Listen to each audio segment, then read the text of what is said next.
Hey everybody, it's Keegan with Seared and Smoked. Thanks for tuning in.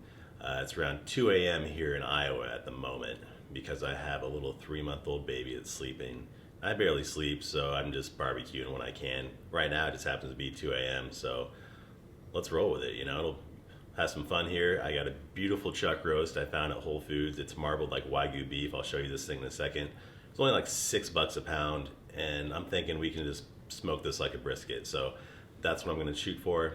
Kind of use the same method I usually use for that, which is smoke for anywhere from 6 to 8 hours, and then wrap it in butcher paper, and then finish it off in the smoker.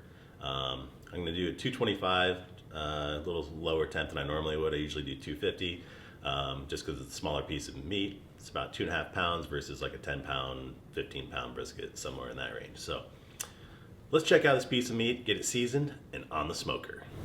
Okay, so hopefully you can see that. This nice, gorgeous piece of meat. It is beautiful.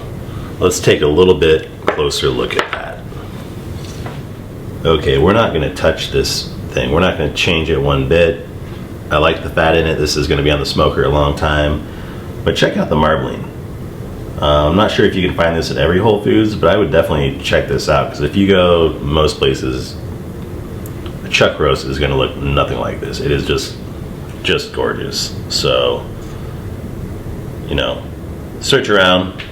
If you can find a piece of meat like this, awesome. If not, maybe go back with a brisket. But I think this is going to turn out, well, we'll see. It's first time for everything, so anything I learn, I'll be reporting back to you as we go through this process together. All right, it's time to season this baby up. Okay, so we got a 7-ingredient rub here. Got some nice spices that you'd normally see, plus maybe a little added heat from some things like jalapeno powder. So we got some salt, pepper, ancho chili, onion powder, garlic powder, and then some cayenne and jalapeno powder for some heat. So we're going to season this up pretty liberally. We want a nice crust on it. Anything that's going to be in the smoker a long time, it's going to dull the flavor of some of these spices. So nice and thick. Make sure I have enough rub for both sides first, and then we're going to just hit the edges a little less intensely than we would the two main sides of the meat.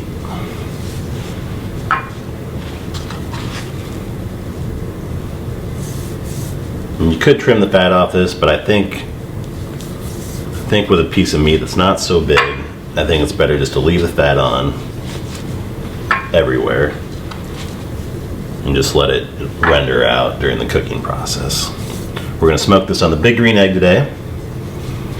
Probably my favorite smoker in general that I've ever tried for backyard barbecuing, because things just come out awesome, nice and moist. So, all right, let's get it on the smoker. All right, we got baby monitor in hand just in case that sucker starts crying. And now we just got to put on a piece of wood to get this baby smoking a little more. So we're using pecan wood today. So we're just using one chunk, then I'll add another chunk here in another hour or two and call it good on the extra wood for the smoking, and just let the Fogo charcoal do the work. And I'm just going to crack one of these Simpler Time beers. It's a cheap beer from Trader Joe's. Throw that in the water pan that's below the grate, and that's all the moisture we're going to add to the pan during this cook. And then we got some Toppling Goliath Pseudo Sue, which is a good beer, which is what I'm going to drink.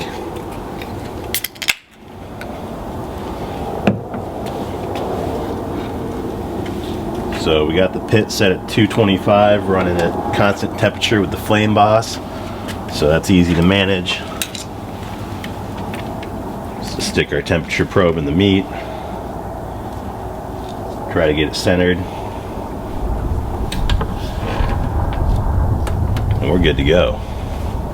And the only other thing I'll do is spray the meat every couple hours with a solution of vinegar and water. So, but I'll generally wrap this in another 5 to 6 hours, and expect it to take around probably 10 to 12 hours to cook, but we'll see how it goes, and I'll be reporting back to you. See you in a bit. Okay, so it's been on an hour and a half,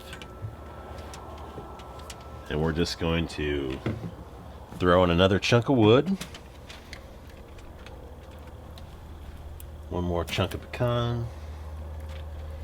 That's going to be the extent of the wood we add to this. Let the charcoal do the rest. And we're going to give this a quick spritz.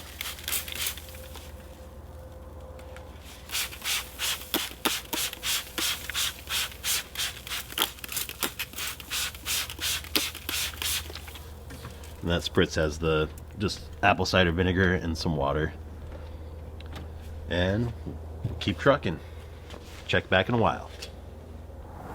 Okay, it's about 12 o'clock here in Iowa, and we put the chuck roast on around 2:30, so it's been on there for around 9.5 hours. Things last night didn't really go as planned, so we're just throwing the playbook out the window and just kind of rolling with the punches here. My temperature controller wasn't communicating properly with my phone, so I thought the meat was at a lower temp than what it was when it's actually performing just as it should. It was kind of just slowly rising, and ended up around 200 degrees at this point. So it never got wrapped in butcher paper. I did spray it down a couple times with an apple cider water mixture, 50-50 for each of those. But I found it was dropping the temperature of the meat. It was kind of shocking it too much. It was actually dropping the temperature, so I stopped doing that. So I did that twice, cut that out, and just basically just went the rest of the night by itself. So let's go take a look at it. It feels pretty tender. We're just going to wrap it in foil, let it rest, and then slice this sucker up real soon and see what the results bring. See if it's something that you should do in the future. First time for me, so what the hell? We'll just see what happens.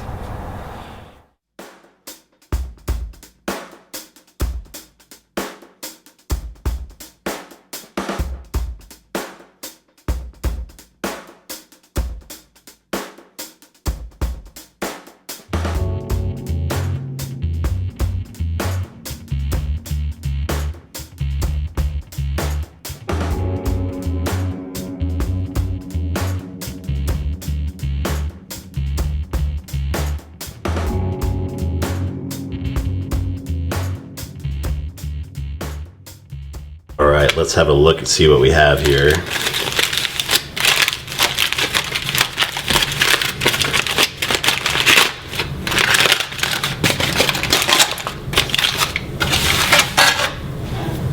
This rested for about an hour.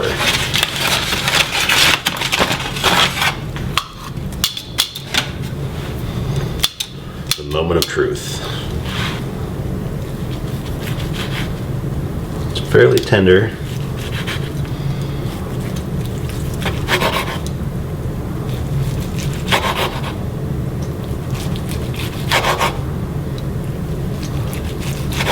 Maybe not quite as juicy as I would have wanted it, which is probably due to the fact that I didn't wrap it. A little snafu last night.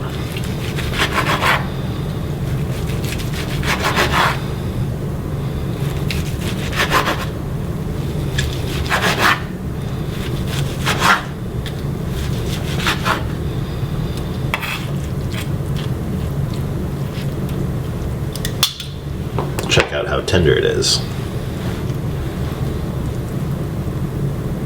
Those nice little pieces of fat in there mixed in with it, and it does just kind of pull apart, so very tender.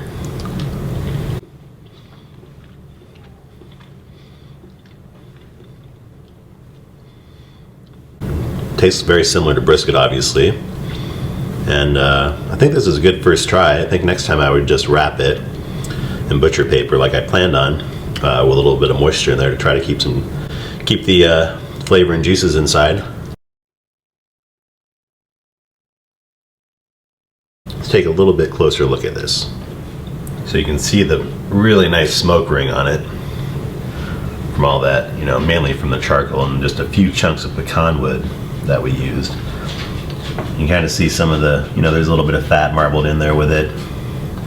So these pieces are, they're definitely not dry.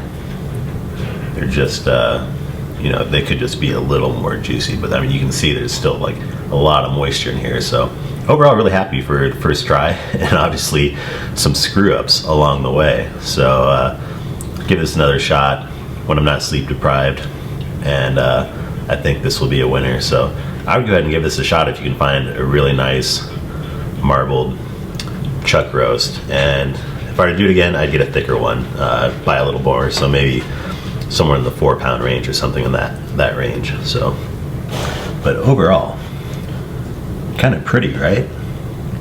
Well, I think I'm going to make a sandwich now. Thanks for tuning in, and we'll see you next time.